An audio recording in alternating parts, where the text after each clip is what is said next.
Hi, my name's Sheldon Livesay. I'm the director for One Accord Ministry. You know, early on when we started the ministry, for the first 8 years, I worked with our family business full time, and the ministry was just a volunteer effort that I did. Well, what I did during the day during those early years was I did the sales route for a flour and corn mill. We went to all the little grocery stores up and down the valleys of the 7 counties around us. We went to the inner city grocery stores. We sold flour and cornmeal, and we also sold commercial feeds to farmers. So we had that business, but I was one of the sales people that went out to the grocery stores, and I would see what it would take to fill the space, and I would take the order and come back and turn it in so they could load the truck the next day. One day I had gone to Kingsport, Tennessee. I'll never forget this because, and I had a little Oldsmobile Pontiac, one day I went to Kingsport, Tennessee, and I'll never forget it. We had just a little car, but it was a nice little car.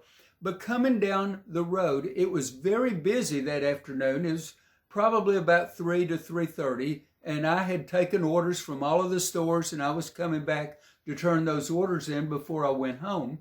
So on the way back, about a 45-minute trip, I just noticed coming out of Kingsport, man, there was a truck in front of me, a tractor trailer behind me. There was one on the right side. And I don't know why this thought came to my mind, but I said, you know, if I had a flat right here, man, and it swerved me a little bit, I'd be toast. These big trucks would just mash this little car.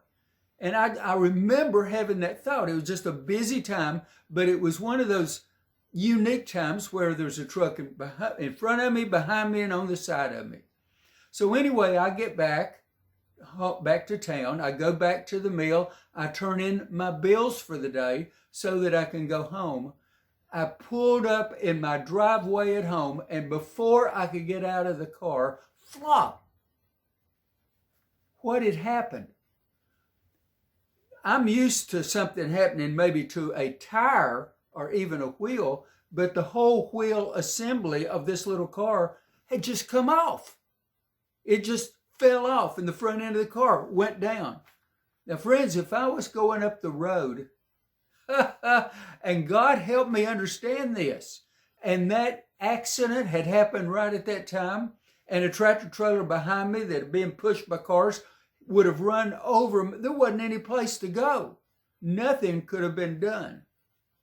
So I don't know if you look back and you see some of these situations in your own life, but I know that even if before I was a Christian, I remember God's hand being on me. But in a situation like this, I look back at a time that ministry work had just started, and I see how God once again had saved my life.